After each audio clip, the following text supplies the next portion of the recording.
Assalamualaikum warahmatullahi wabarakatuh. Kabar gembira buat jamaah di Palembang, Sumatera Selatan. Ada sahabat saya di Al-Azhar Mesir yang sedang S3 di kampus saya dulu di Sudan. Namanya Ustadz Bitoh Purnomo LCMA. Beliau ini dosen perbandingan mazhab di UIN Raden Patah Palembang. Punya majelis kajian namanya Majelis An-Nafahat. Rabu malam ba'da maghrib. Kitab yang dikaji Arba'in An-Nawawiyah. Kemudian Kamis malam itu Fikih Sirah karya Dr. Syekh Muhammad Said Ramadan Al-Buti di Masjid Fajar Sidik, Kelurahan Karanganyar, Gandus, Palembang. Yang sudah ngaji mudah-mudahan istiqomah. Yang belum ngaji jangan sampai tidak ngaji. Ngaji jangan tak ngaji. Assalamualaikum warahmatullahi wabarakatuh.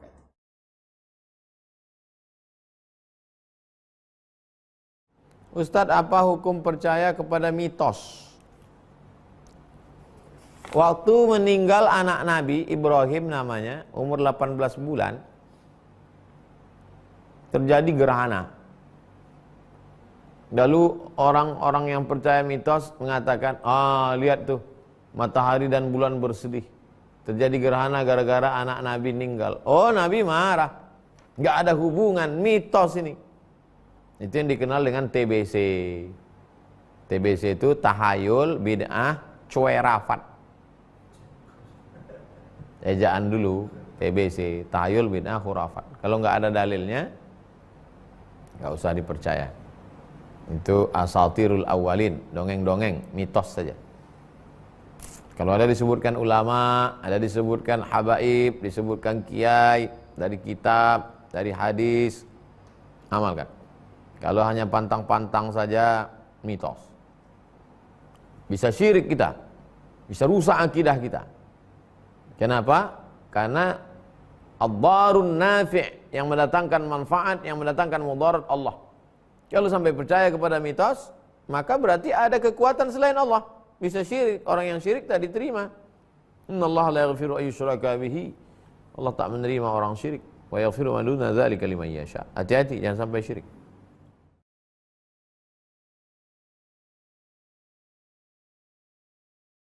Ustadz, bagaimana proses ta'aruf yang benar menurut sesuai hadis Nabi sallallahu alaihi wasallam? Pertama, la yakhluwanna rajulun ma'amra'atin illa ma'adhi mahramin. Jangan dua-duaan.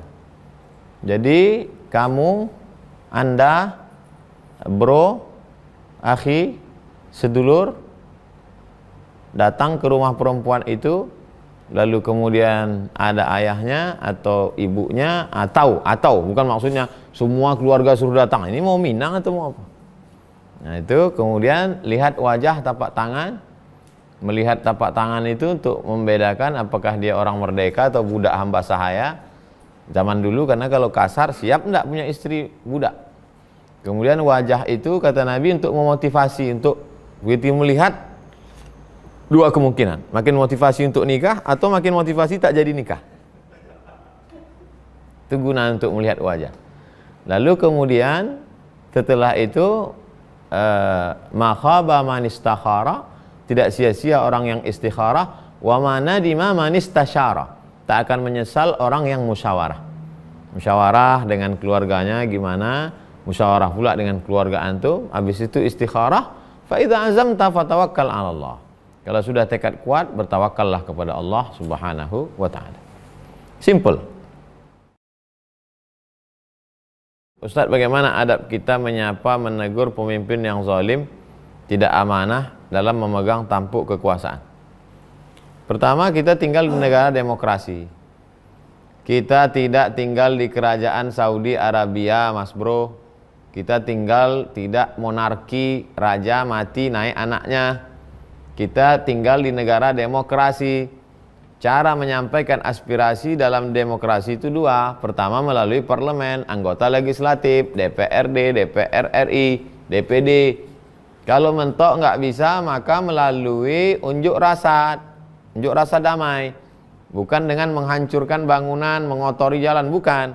Unjuk rasa itu adalah bagian dari menyalurkan aspirasi dalam demokrasi. Jadi kalau ada orang melarang unjuk rasa, Unjuk rasa itu ya dikawal. Kita kan punya polisi, tentara, Satpol PP, dikawal supaya tidak terjadi hal-hal yang tidak diinginkan. Karena unjuk rasa adalah bagian sepaket dari demokrasi. Jadi kalau ada orang melarang unjuk rasa, berarti dia tidak menerima demokrasi secara utuh. Masuklah kamu ke dalam demokrasi kafah. Katanya demokrasi, katanya demokratis, tapi unjuk rasa nggak boleh. Gimana ceritanya? Adapun ulama yang berani ngomong bicara face to face, qaulul haq inda sultanin jair. Ngomong, sampaikan. Ustaz Somad ngomong aja, kenapa Ustaz nggak mau ngomong langsung? Saya nggak mau ngomong langsung, nanti datang di foto, habis itu di share, jadi pencitraan.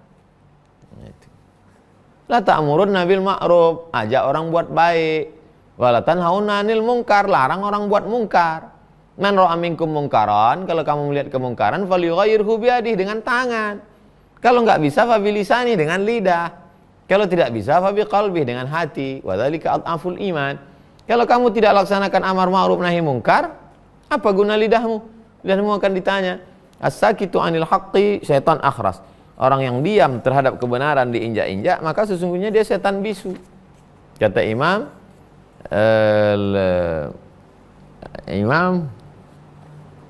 Abu Daqqaq, Abu Ali Ad-Daqqaq. Dari Ibu Siti Faridah. Assalamualaikum Ustaz. Waalaikumsalam warahmatullahi wabarakatuh. Kalau belum dicambuk atau dirajam di dunia, apakah pelaku zina akan mendapatkan hukuman di akhirat walau sudah tobat? Sekarang kalau di Aceh ada hukum, di Aceh ada hukum cambuk, tapi hukum lempar batu sampai mati tak ada. Bagaimana kalau dia bukan orang yang tinggal di Aceh, sehingga tidak kena hukuman itu di dunia? Apakah di akhirat dia dapat hukuman?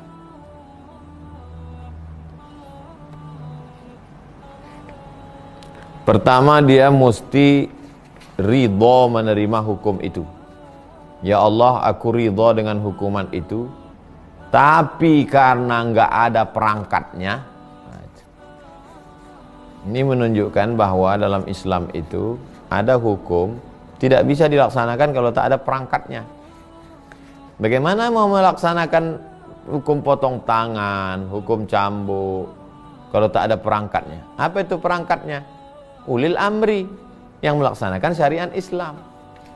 Maka terbantahkanlah pernyataan orang yang mengatakan agama Islam ini nggak ada ngurus negara.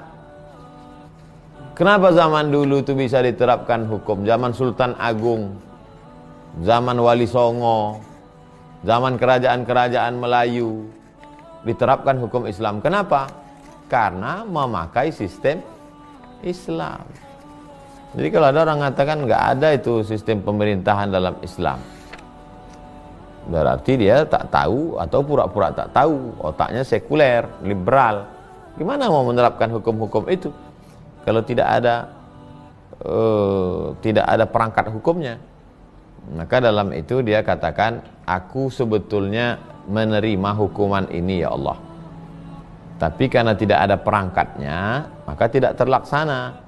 Taubatlah dia, taubat nasuha. Apakah di akhirat Allah mengampuni dia? Wallahu a'lam bishawab. Itu hak prerogatif Allah. Mudah-mudahan Allah mengampuni dosa-dosa kita semua. Amin ya rabbal alamin.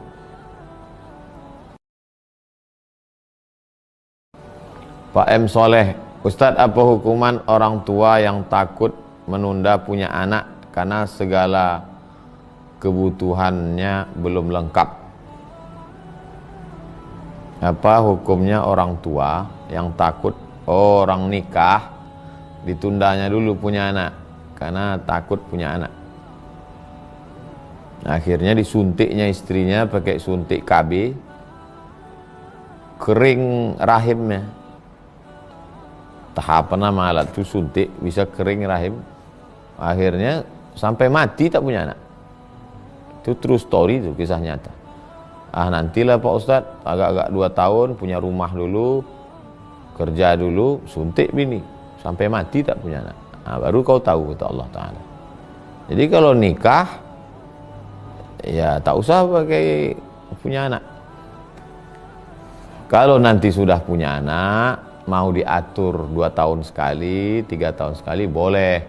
Namanya tanzimun nasal, pengaturan kelahiran.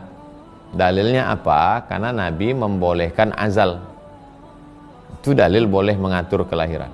Biarkan aja dulu normal punya anak. Kenapa takut? Kalau takut, apa beda kita dengan orang kafir musyrik yang membunuh anak perempuan?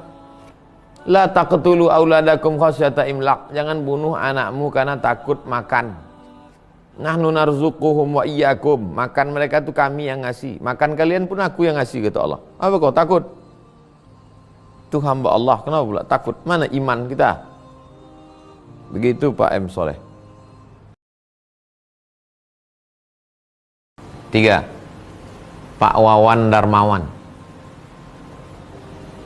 Ustadz, ada sepasang suami istri sudah meninggal. Allahumma fir lahum warhamhum wa'afihim wa'afihim. Tidak punya anak. Hanya ada satu anak angkat. Apakah rumah dan semua hartanya untuk si anak angkat?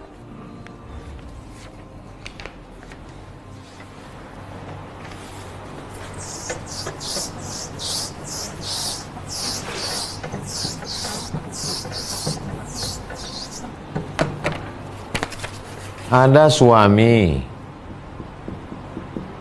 menikah dengan istri. Suami ini punya ayah. Suami juga punya ibu. Suami punya saudara dan saudari. Istri juga punya ayah. Istri juga punya ibu.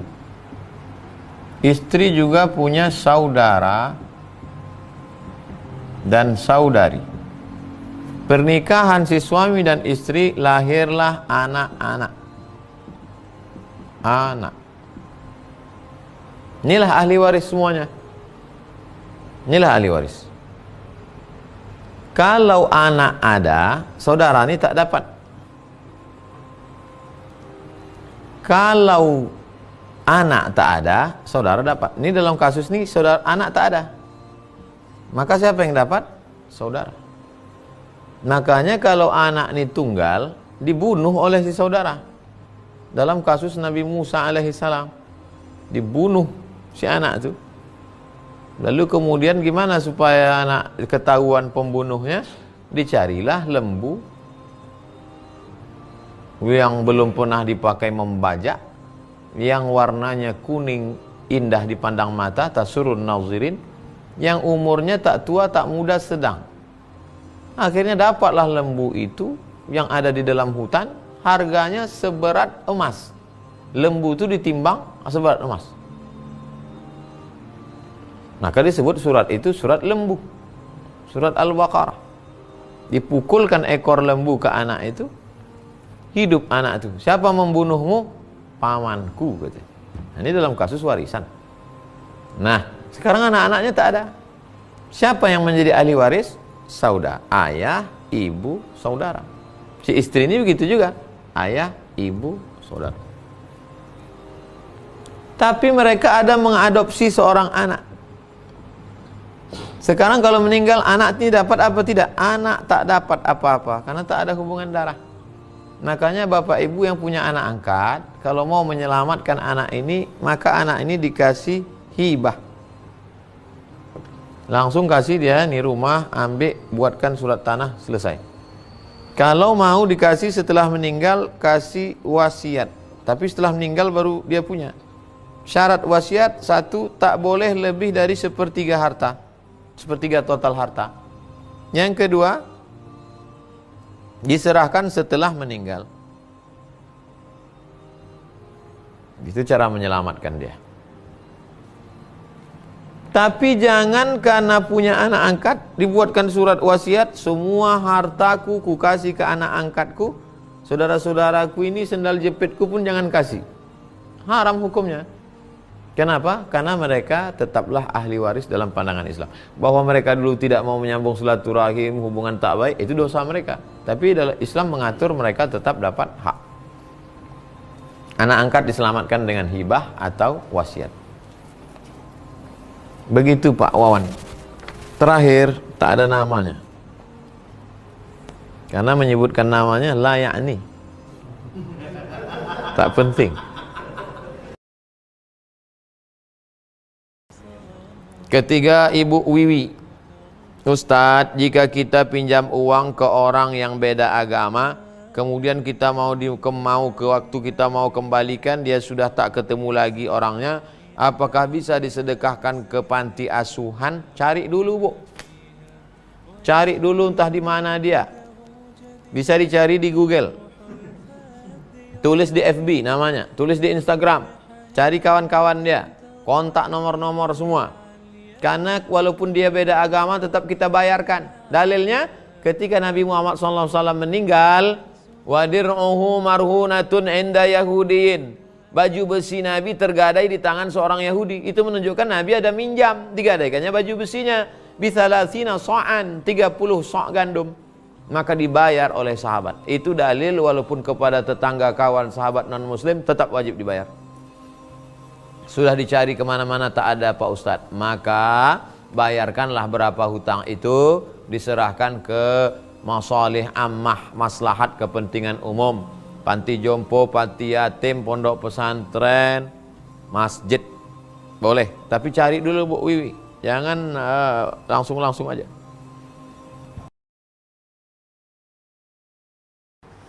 Terakhir Pak Dedi Gumulya. Ustadz, kalau saya sholat di rumah, orang tua saya non muslim, di mana di rumah itu ada patung sembahannya, bagaimana hukumnya? Pertama saya doakan mudah-mudahan Pak Dedi istiqomah. Kami ini Pak Dedi, emak kami muslimah, ayah kami Islam, tinggal di negeri muslim, sekolah pesantren, ujian kami tak banyak. Tapi ujian Pak Dedi ini luar biasa. Seperti zaman Nabi dulu, sahabat-sahabat Nabi yang bisa tetap istiqomah padahal dilahirkan dari keluarga non muslim.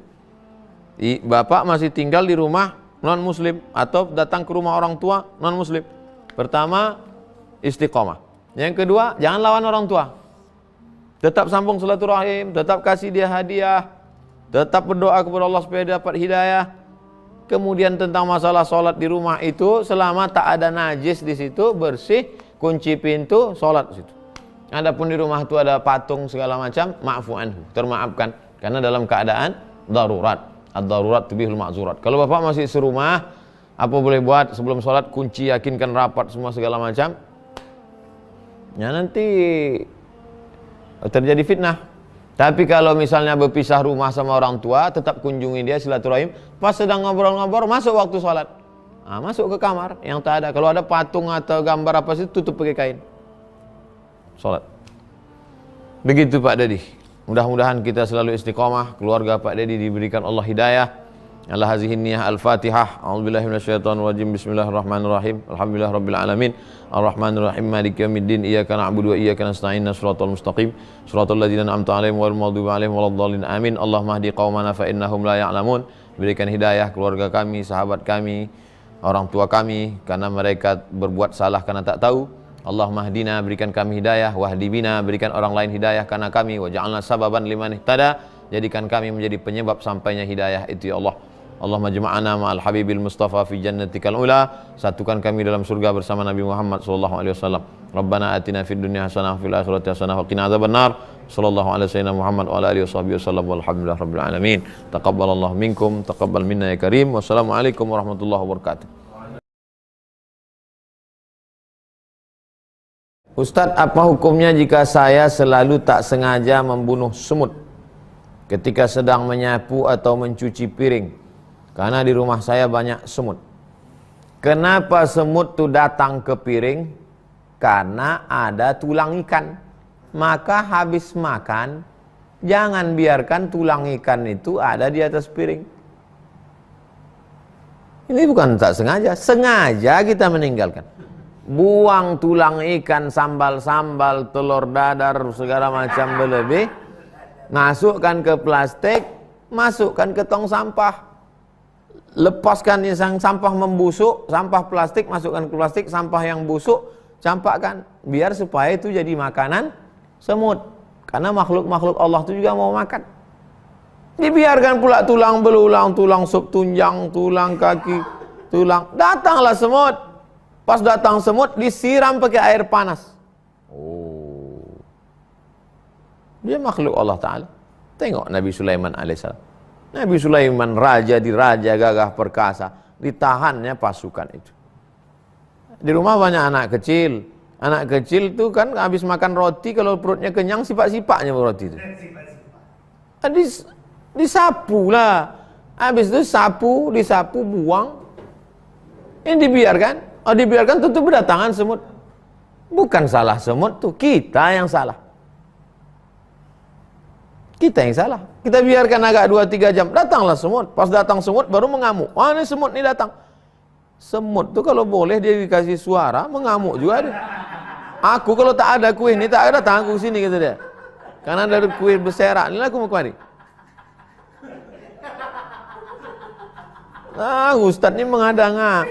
Ustadz Somad ini mengada-ngada, mana pula bisa semut mengamuk. Tuh, Nabi Sulaiman mendengar semut berkata, Ya ayyatuhan namlu dukhulu masakinakum. Hai semut-semut, masuklah kalian ke sarang kalian semua, supaya jangan sampai pasukan Sulaiman menginjak perut kamu jadi pecah.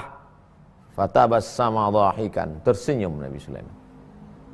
Jadi kalau kita menjadi pemimpin, maka semut pun mendapat keadilan kita. Jangan biarkan.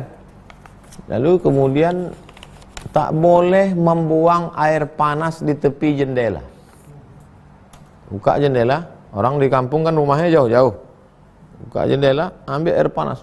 Puf. Tak boleh. Kenapa tak boleh? Karena ada jin yang lalu lalang. Ya kalau yang kena itu jin bongak. Kalau yang kena bos premannya,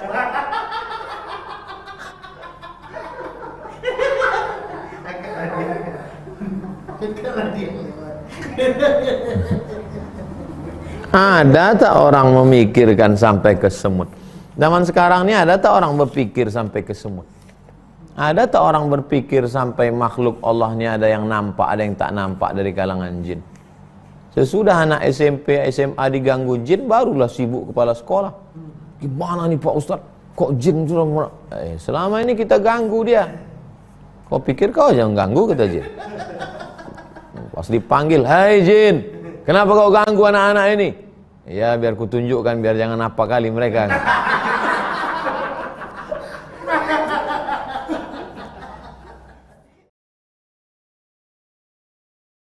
Ibu Yanti, Ustadz apakah saya harus cari ayah biologis anak saya saat akan menikahkan anak perempuan saya? Karena sejak usia anak saya 3 bulan kami berpisah dan dia tak pernah memberi nafkah hingga saat ini. Ibu Yanti, masalah dia tak ngasih nafkah itu tidak menggugurkan kewaliannya. Jadi jangan karena dia tak ngasih nafkah lalu kemudian karena kau tak ngasih nafkah jangan kau jumpai anakku, jangan kau nikahkan dia. Itu tak betul. Masalah dia nggak ngasih nafkah itu hukuman, itu dosa dia sama Allah. Tapi perwalian dia tidak gugur. Ibu Yanti cukup hubungi keluarganya atau buat pengumuman, ini anak mau nikah, nama bapak si Anu. Kalau dapat walinya 6 Bu Yanti, wali anak ibu ini 6. Pertama ayahnya, kedua kakeknya, ayah si ayahnya tadi, ketiga abangnya, tapi nggak ada karena udah 3 bulan suami ibu langsung hilang. Berarti tak ada abangnya, tak ada adiknya. Maksudnya abang yang dari ayah. Lalu kemudian suami ibu ini kan punya abang, punya kakak laki-laki atau adik laki-lakinya. Nggak ada semuanya Bu Yanti. Maka yang menjadi wali anak ibu, fasultanu waliun man la waliyalaha. Sultan menjadi wali bagi yang tak ada walinya. Sultan itu zaman dulu penguasa. Sekarang di internet ini sultan rupanya orang kaya. Fasultanu waliun man la waliyalaha. Sultan jadi wali bagi orang yang tak punya wali. Sultan di situ maksudnya adalah sultan. Sultan Syarif Qasim kalau di Riau. Sekarang kita tak ada sultan, maka Pak Kuah. Ibu Yanti daftarkan ke kantor KUA, nanti sebutkan walinya tak ada semua. Kata Pak KUA, saya bertindak sebagai wali. Saya nikahkan engkau dengan si Fulanah binti Fulan dengan mahar sebentuk cincin emas tunai. Sah. Begitu Bu Yanti. Pak M. Soleh, Ustadz, apa hukuman orang tua yang takut menunda punya anak karena segala kebutuhannya belum lengkap? Apa hukumnya orang tua yang takut orang nikah ditundanya dulu punya anak karena takut punya anak? Akhirnya disuntiknya istrinya pakai suntik KB, kering rahimnya. Tahapan nama alat itu suntik bisa kering rahim, akhirnya sampai mati tak punya anak. Itu true story, itu kisah nyata. Nantilah Pak Ustadz agak-agak 2 tahun punya rumah dulu, kerja dulu, suntik bini sampai mati tak punya anak. Baru kau tahu, kata Allah Ta'ala. Jadi kalau nikah ya tak usah pakai punya anak. Kalau nanti sudah punya anak, mau diatur 2 tahun sekali, 3 tahun sekali boleh. Namanya tanzimun nasal, pengaturan kelahiran. Dalilnya apa? Karena Nabi membolehkan azal. Itu dalil boleh mengatur kelahiran. Biarkan aja dulu normal punya anak. Kenapa takut? Kalau takut, apa beda kita dengan orang kafir musyrik yang membunuh anak perempuan? La taqtulu auladakum khasyata imlaq. Jangan bunuh anakmu karena takut makan. Nahnu narzuquhum wa iyyakum. Makan mereka itu kami yang ngasih. Makan kalian pun aku yang ngasih, kata Allah. Apa kau takut? Itu hamba Allah, kenapa pula takut? Mana iman kita?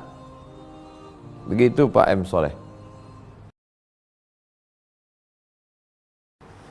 Terakhir Pak Dedi.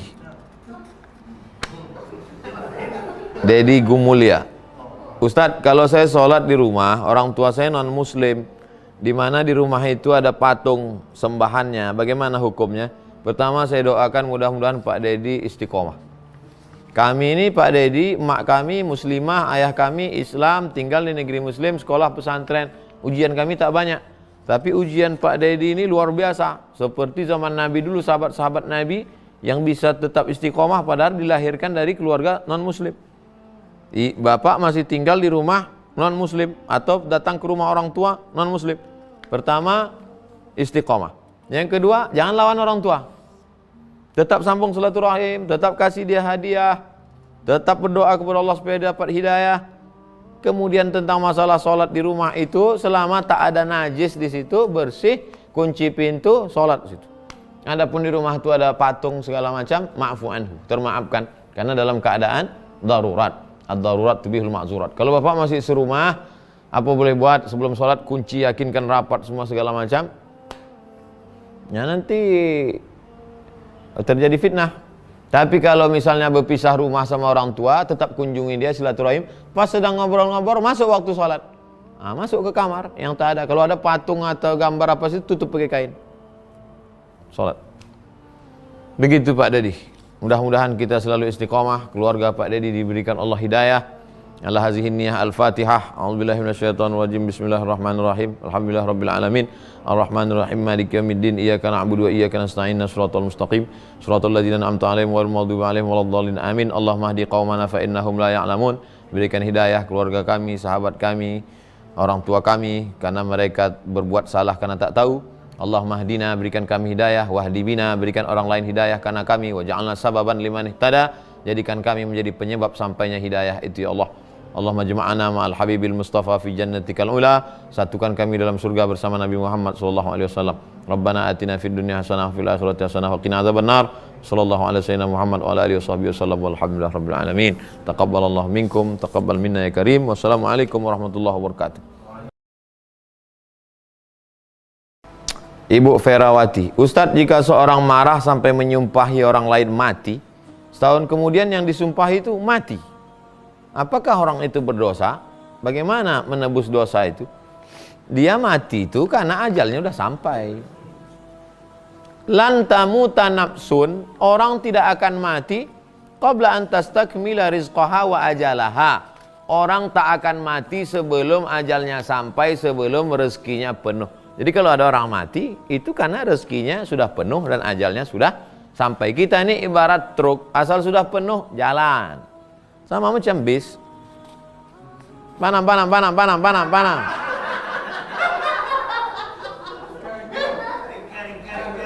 Asal udah penuh, jalan. Asal udah penuh, jalan. Lalu kita ini kenapa belum jalan? Karena belum penuh. Asal penuh jalan. Hanya saja menyumpahi orang ini tak boleh. Ya Rasulullah, tolonglah kau laknat si fulan itu ya Rasulullah. Kata Nabi, inni lam ub'ats la'anan. Aku tak diutus Allah untuk melaknat. Innama bu'istu rahmatan. Aku diutus membawa rahmat untuk semesta alam. Tak boleh kita sumpah-sumpah orang. Yang udah berlalu apa boleh buat? Istighfar, minta ampun pada Allah. Akan datang yang sumpah-sumpah orang lain. 3. Nur Hidayati. Ustadz, bolehkah memutus sholat jika orang tua sedang memanggil? Kalau sholat sunat ya. Nur, berhentilah.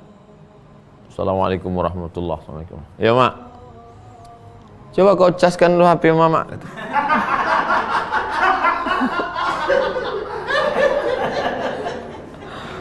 Apa nyawa ini? Pikir tadi entah apa kali. Kalau sholat sunat boleh Bu Nur, tapi kalau sholat wajib tak boleh. Kalau sampai tak menyaut waktu sholat sunat, Nur katanya, Nur katanya, tak, matilah kau Nur katanya. Bisa mati. Bisa kita mati. Dalilnya Pak Ustadz, ada seorang laki-laki namanya Juraij, dipanggil sama emaknya, Juraij, diam dia. Juraij, diam dia. Karena dia sedang ibadah waktu itu. Juraij, diam dia. Didoakan emaknya, Allahumma la tumithu hatta turihi wujuhal mumisat. Jangan matikan si Juraij sebelum matanya melihat PSK. Jangan matikan Juraij sebelum matanya melihat PSK. Terkabul. Tak lama sesudah itu, langsung ada maaf perempuan hamil. Ditangkap. Siapa yang menghamilimu? Juraij. Tangkap Juraij. Oh, ini kerja kau Juraij. Ya, selama ini pura-pura ibadah. Nih hamil tukang gembala kambing gara-gara. Hancurkan orang rumah ibadah Juraij. Hampir dibunuh Juraij. Kata Juraij, tunggu sampai anak itu lahir. Begitu anak itu lahir, ditusuk Juraij pusat anak itu. Ya gulam, wahai anak kecil, man abuka? Siapa bapakmu? Anak itu menjawab, ra'il ghanam, koboi. Siapa bapakmu? Pengembala kambing. Koboi pengembala kambing.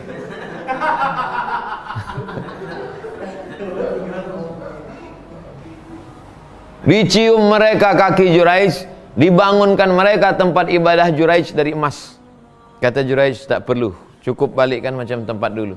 Ini hanya cara Allah ingin menunjukkan bahwa doa seorang ibu makbul.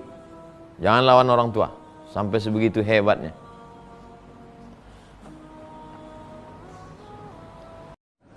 Nikmat terbesar bagi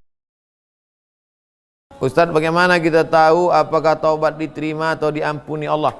Allah rahasiakan, tak ada yang tahu siapa dapat Lailatul Qadar. Allah rahasiakan, tak ada yang tahu siapa dapat haji mabrur. Allah rahasiakan, tak ada yang tahu siapa dapat solat wusta. Allah rahasiakan, tak ada yang tahu siapa yang dapat taubat nasuha. Kenapa tak tahu? Supaya kita tetap berharap. Ar-raja namanya. Supaya kita tetap berharap, selalu berharap.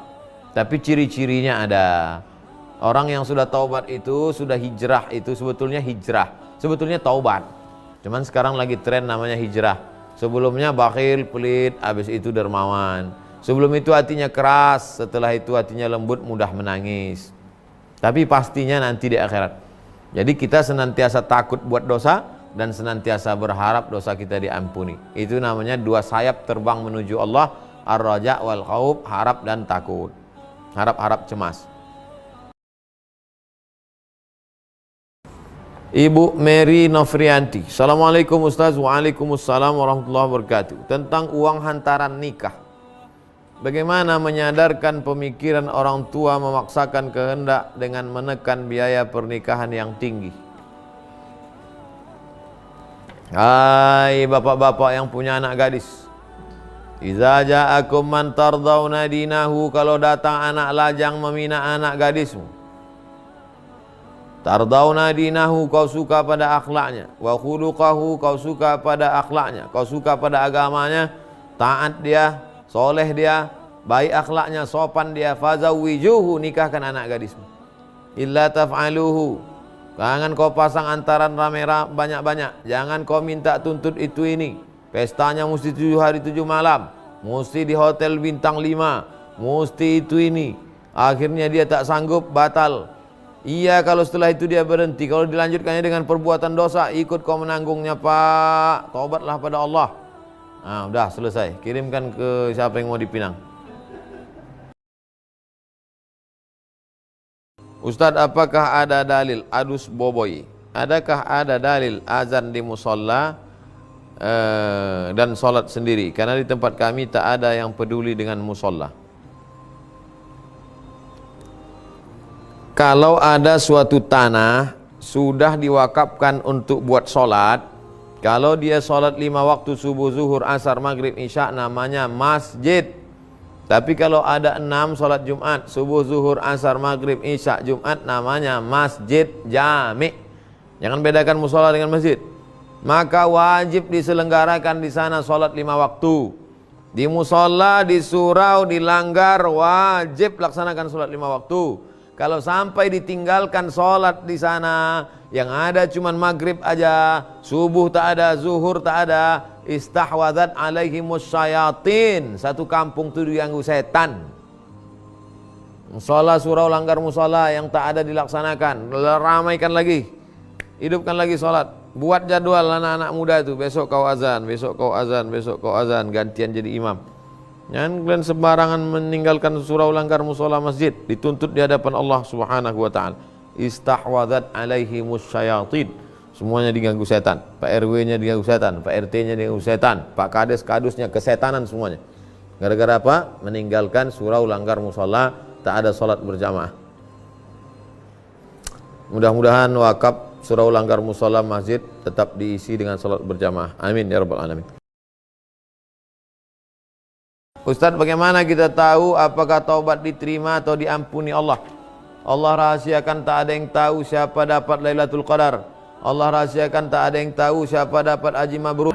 Allah bersama kita.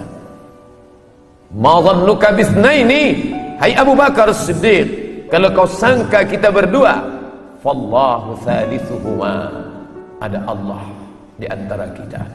Wa huwa ma'akum aina ma kuntum, dia selalu bersama dimanapun kamu berada. Ketika dunia terasa sempit, Allahumma qad daqat alaika, Allahumma qad daqat alayya, ya Allah sudah terasa sempit dunia ini bagiku, bima rahubat, padahal sebelumnya dunia ini lapang, tapi hari ini terasa sempit. Maka keluar dari mulut, ya Allah, idza daqat alaika dunya faqul ya Allah. Kalau terasa sempit dunia, hembuskanlah nafas panjang, katakan ya Allah. Masa lalu tak dapat diulang kembali, tak dapat terulang hari yang sudah berlalu. Menetes air mata mereka yang sudah mati itu meminta, Rabbana absarna, mata kami sudah melihat azab, wa sami'na, telinga kami sudah mendengar teriakan pekikan tangisan azab, farji'na, kembalikan kami ke dunia, na'mal salihah, kami ingin beramal saleh, inna muqinun, kami yakin seyakin-yakinnya. Orang yang sudah mati dimakan cacing tanah itu ingin hidup sekali lagi. Seandainya umur kami bisa ditambah, qarib, tidak lama, sesaat saja, aku mau bersedekah, aku membantu orang susah, aku mau berbagi harta, wa aku minas salihin, aku ingin beramal saleh.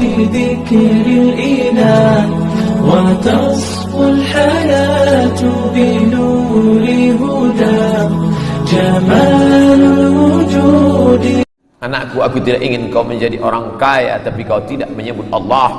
Aku tidak ingin engkau menjadi penguasa tapi kau tidak kenal Allah. Aku tidak ingin engkau menjadi orang yang cerdas, IP-mu 4 di atas rata-rata, orang memuji mengagungkanmu tapi kau tidak mengenal Allah.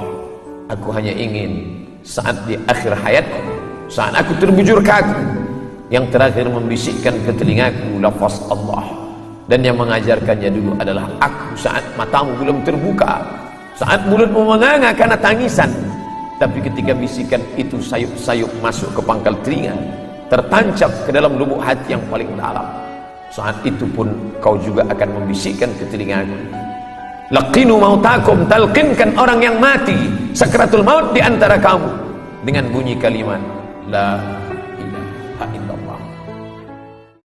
Sempat merekam, sempat mengupload, sempat memotong video pendek-pendek, ketemu dengan jamaah Malaysia di airport. Saya suka video yang dipotong 2 menit, 1 menit yang ketemu di Instagram. Rajin Ustaz buat ya.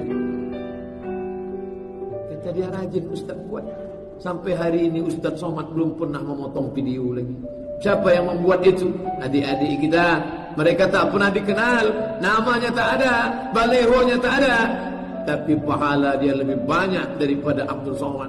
Abdul Somad ceramah di surau di musola yang mendengar 100 orang, itu pun yang setengah sudah naik ke Sidratul Muntaha. Tapi ternyata begitu dimasukkan ke internet, viewer 200.000 orang. Bayangkan, mengalir pahala kepada dia. Dia tak pernah dikenang sepanjang zaman, tapi catatan malaikat ta'khuduna ma ta'rifun. Anakmu yang melakukan itu. Duit yang disimpan di dompet, ada orang mati membawa dompet? Tidak ada. Duit yang disimpan di bank, ada orang mati membawa kartu ATM? Tidak ada. Duit yang masuk ke kotak itu nan akan dibawa mati. Apa doa malaikat? Doa malaikat untuk orang yang bersedekah. Allahumma ati munfiqan khalafa. Ya Allah, orang yang bersedekah untuk pembangunan Masjid Nurul Falah, berilah dia ganti. Berganti. Adapun orang yang pura-pura lalok waktu kotak lewat,